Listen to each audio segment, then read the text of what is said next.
Do you know that the youngest lawyer graduated law school at the age of 16? Yes, I was also shocked when I found out. Hi guys, I'm Ironel. Welcome back to my YouTube channel. I'm so glad to have you back. Thank you for being a very faithful subscriber and coming back to watch my next video. For today's video, we are going to delve into the tapestry of legal profession. Yes, legal profession. As you can see from my face. Yes, we are going serious, we are going legal, we are going corporate today. So grab some drink, some coffee or something. Just get comfortable and sit down and listen to all I have to say. Before I start, don't forget to subscribe, like the video, share to all your loved ones so we can all get to learn something new. Let's get right into it. Cut rise. Now, the history of legal profession dates back to a few countries, 4 countries: ancient Rome, the Athens, China, and England. These 4 countries are the ones that make up the history of legal profession. When I say legal profession, I'm basically talking about law. Have you heard it before? Does it sound familiar? Maybe you've not heard legal profession, but law should be something you've heard before, right? Law, yes, a lawyer, who a lawyer is, and all that. That is legal profession. So as you all know, I'm in Ghana, so we are going to talk about the first male lawyer in Ghana. John Mensah Saba was called to the Lincoln Bar in the year 1887. Yes, 1887. If you probably read history or government in high school, the name John Mensah Saba rings a bell. Yes, John Mensah Saba was part of the ARPS, that's the Aborigines Rights Protection Society. That society was formed to oppose the Land Bill. So if you've probably read history of governance before, you should remember that John Mensah Saba was called to the bar and served as a very good lawyer. In honor of that, the University of Ghana, Legon, named one of their halls after him. That is the John Mensah Saba Hall. So anytime you visit the campus of Legon, you can ask about the John Mensah Saba Hall. Yes, it still exists. And the people in that hall are called Vicans. Vicans. So anytime you meet anybody, and be like, are you a Vican? I learned that from Ironel on Princess YouTube channel.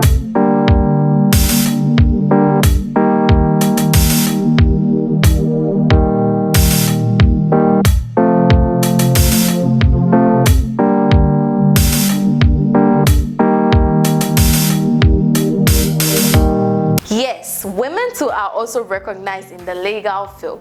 The first female lawyer, Madame Ruth Annie Gyagye of blessed memory, went to Achimota College. She's an Akora. Yes, Madame Annie Ruth Gyagye always spoke about gender equality. Her main aim in the legal field was about gender equality. Stood for gender equality till she died.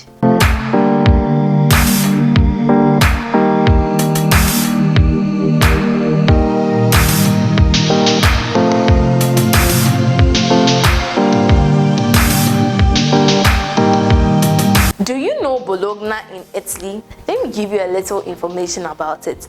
Bologna in Italy was where the first law school was established. It wasn't legally a law school, but then it was where the Romans built a special school for their people, their subjects, to learn about the Roman law. Yes, the Romans. That is where Bologna in Italy is. That is where that special school was built for the students, the subjects. Secondly, we are going to talk about the first law case. The first law case was not legally written down, or there's no legal or judicial precedents that talks about the actual first law case. But if you read a good book, you probably might have come across the story of King Solomon. King Solomon in the good book was in his palace one day, and 2 women were brought before him. The first woman and a second woman. The first woman claims to have given birth 3 days before the second woman. The one fateful evening, she woke up to realize that her child was dead, and the first woman did not want to agree to this. The second woman also claimed that the child that was alive was hers, because she woke up to that child by her side, and the first woman woke up to the dead one by her side. These 2 women were brought before King Solomon. King Solomon then asked for both sides of the story. Upon hearing the story, he prayed to God for wisdom. Right after his prayer, King Solomon ordered that a sword be brought before him. So a guard brought a sword, and upon bringing the sword, King Solomon asked for the child, that one child both women were fighting over, and asked the guard to divide the child into two. Yes, he asked that the child be divided into two. Everyone in the courtroom in the palace might have been stunned at that moment, because why was the king coming to kill the child? The child the two men were fighting over. But let's see the judgments of the king. Upon raising the sword, the first woman went down on her knees and was begging the guard not to kill the son. Then King Solomon halted him and asked that the child be given to the first woman. Since the second woman only stood there hailing that the child be killed, the king then said, the first woman is the actual mother of the child, since she doesn't want him to be killed and is ready to have him given to another woman. Yes, such judgments. This is a story in the good book. Yes, this is something that talks about the first law case, but legally there's no law case written down as the first law case in the history of legal profession.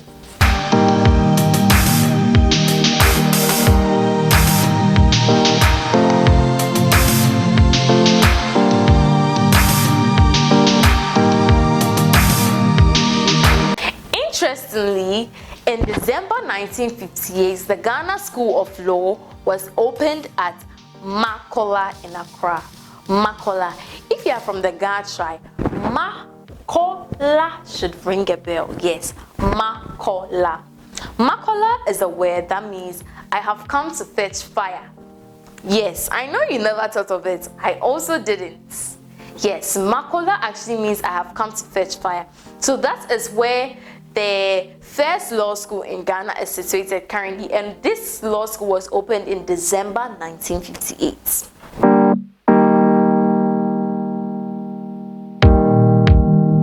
Interestingly, if you've seen any picture of a person in the legal field, you see them wearing this white wigs on their head.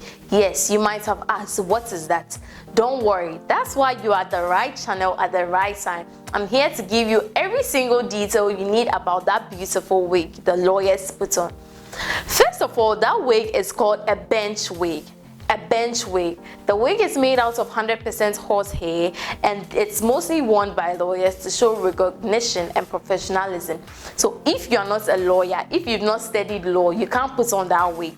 And you can't buy that wig. I mean the authentic actual wig. You can't buy it with cash. It has to be earned by brains. You have to study for that wig. And it's so pretty. The bench wigs are part of the uniform that creates a visual separation between the lawyers and the people brought before the law. Yes, if that makes sense. A lawyer and the person brought before the law cannot be looking the same. That's why that beautiful bench wig is made for the lawyers to put on. That is all I have for you today. Thank you for sticking and staying with me to this particular part of the video. I'm sure by now your drink is done because you were really enjoying the video.